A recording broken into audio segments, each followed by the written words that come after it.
Hi, and welcome. You're listening to the X22 Report. My name is Dave, and this is episode 1068A, and today's date is September 6, 2016, and the title of the episode is The Central Bankers Are Preparing for the Inevitable, the Entire System Collapsing. Let's get into the economic collapse financial news. Now, last week we saw the central bankers, they were throwing thousands upon thousands of contracts at gold to suppress gold as much as they possibly can. And as soon as they are finished, what happens? Gold shoots up once again. It is up $27 as we speak. And if the central bankers, if they didn't use these paper contracts to suppress gold, gold would be even higher today. And they understand this. They understand that they need to control this. Now, people are saying, why would they want to control gold? And what does it really mean? Well, gold is an indicator that the economy is failing. The dollar is failing. The dollar is losing value. And if gold continually rises, investors, hedge funds, everyday people will be looking at this saying, I should get into gold. It's continually moving up. And they would do it. The everyday person would be saying, looks like it's a good time to invest in gold. It's the same thought process that is used, let's say, in housing. Prices go up. People say, it's a good time to buy. Prices go up even more. Yes, let's go out and purchase. But it works the opposite in retail. Prices going up, I'm going to wait until it comes down. The best time to purchase gold is when they're suppressing it. And this is what everyone should be doing. Every time you see them bring it down $10, $15, $20, purchase gold. Purchase silver. You don't have to purchase a lot, but you know eventually what's going to happen. It's going to shoot back up. You know eventually, when they completely lose control, it's going to go much, much higher. The central bankers are scared of gold right now, especially here in the United States. This is why they've been demonizing it for so long. And we can see that their system is coming to an end. And this is what they're worried about. We see out in Greece right now that the IMF, the Eurozone, they're looking at Greece saying, listen, we cannot give you any more debt. Actually, Greece should be saying, thank you. We don't want any more debt. Because right now the country is at 176% of GDP. And that's a lot of debt. And what we're seeing right now is that the young, well, they're very angry. Every 2 days, around 15 to 200 kids, they launch attacks, hurling firebombs at riot police, setting fires to dumpsters. People are upset. There are a lot of people out of work. And we can see right now the EU, they are demanding Athens that they push plans to set up new privatization funds, sell the state assets, reform its civil service, more austerity, and then we will give you more debt. And we'll have to see how this plays out, because we're getting to the situation where Europe is deteriorating very, very quickly. And here's an indicator that tells us that Europe is completely falling apart. The Italian finance minister, he wants the Eurogroup to create an unemployment fund. Now, Italy is running an unemployment rate of about 11.4%. This is the fifth largest in the Eurozone. And Italy wants everyone to kick in about 0.5% of GDP to help Eurozone countries that face economic shocks that would impact employment. I thought the Eurozone was doing so well. The Eurozone is not doing well. The Eurozone is deteriorating. The Eurozone unemployment rate continually moves higher and higher. And we can see that countries are looking for assistance because they know what's going to happen. When the system is shocked, more and more people are going to be unemployed. We see this here in the United States. We see it in Canada. We see it throughout Europe. And they know what happens when people aren't working. People get upset. People become angry. People riot. They protest. And we see right now that the situation in Europe is getting worse. I mean, think about this for a second. It's been 16 months since the European Central Bank has now purchased over $1 trillion in government bonds since QE began. And when we look at this and we see what the ECB is doing, it's supposed to help the situation. But what's been happening here, it's done nothing. Manufacturing, new orders are continually declining. Meanwhile, the ECB balance sheet continually increases.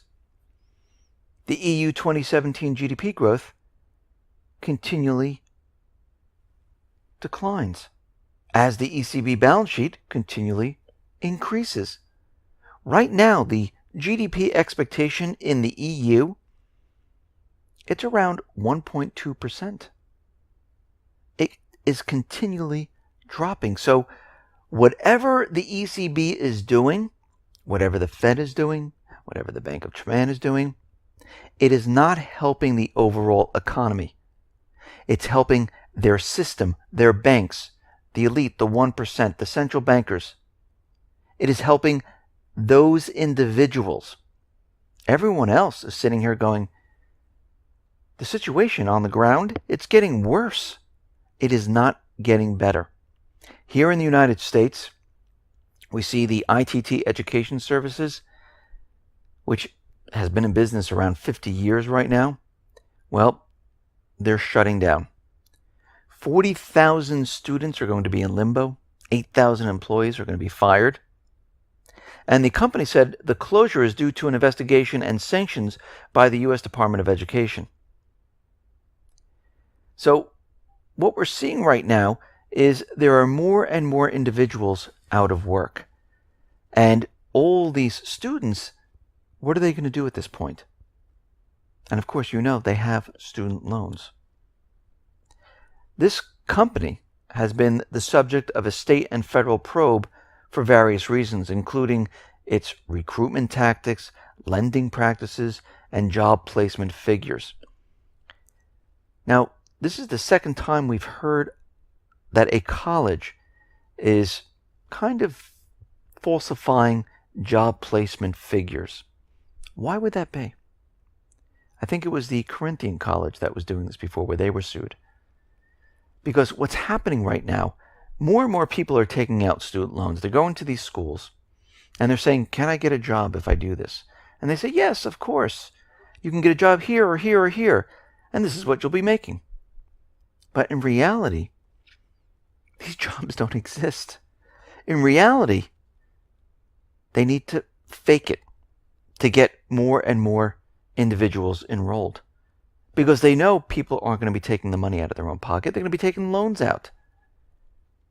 And they have to show people that after you take these loans out, you're going to get a job.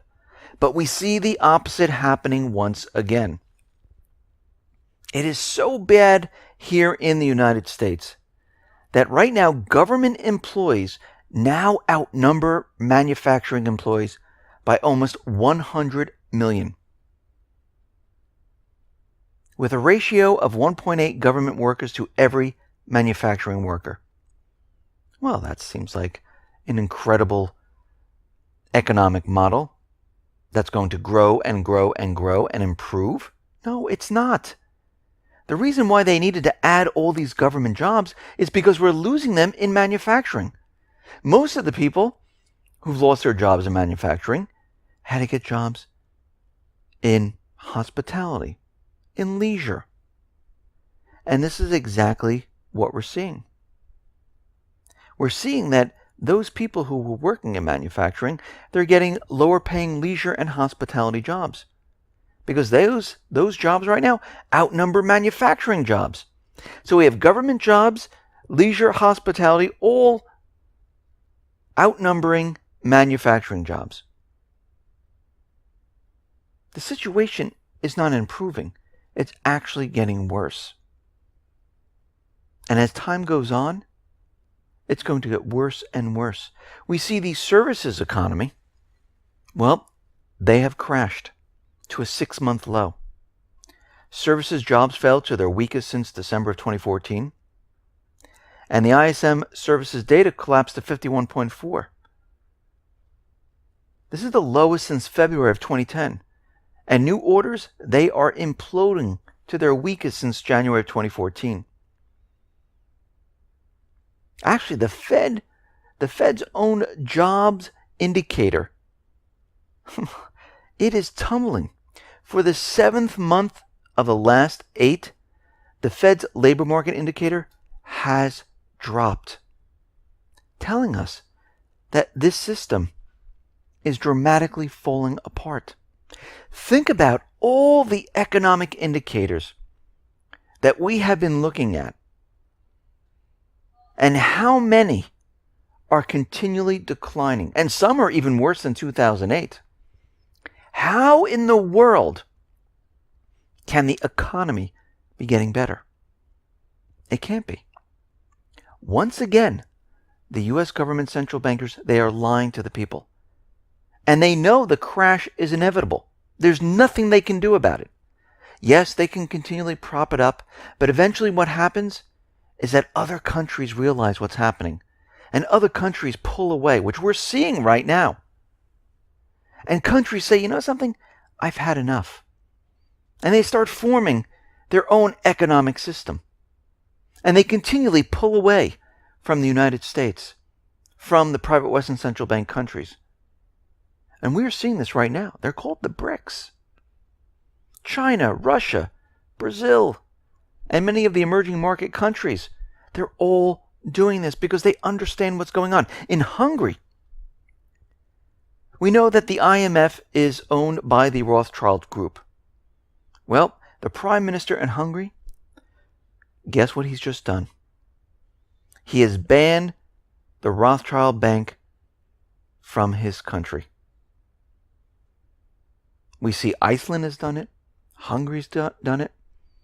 Many other countries are going to wake up and do this. In Russia, Putin has taken control of the central bank. He's taken the control away from the private Western central bank. This is why they're continually provoking war with Russia. Same thing with China. China's trying to play both sides right now. We see many other countries, they're dumping treasury bonds. They're getting rid of their dollar reserves. They're preparing for what is coming. They're getting rid of the West paper and backing their financial system with Eastern paper, gold, silver, or other assets. Because they know the system is dying. The central bankers know it. The U.S. government knows it.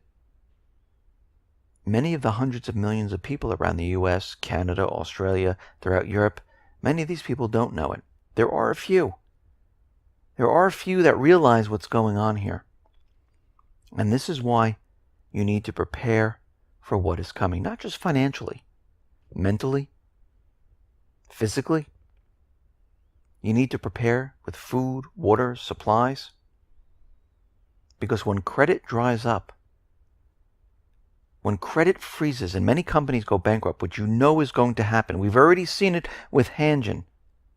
We've seen it with other corporations where one minute they look really healthy, they're telling you everything is fine, the next minute they're closing their doors. When this starts to happen, these companies will not be able to get credit, deliveries will stop, trucking will stop, rail traffic will stop. Yes, it will be operational in a certain respect, but it will be slow. So products will not be replenished on the shelves very quickly. And this is what everyone needs to understand, is that you don't want to be caught up in that. And this is why you all need to be prepared. Listen, everyone, thanks a lot for listening. Be well, be safe, and especially be prepared. Thanks a lot.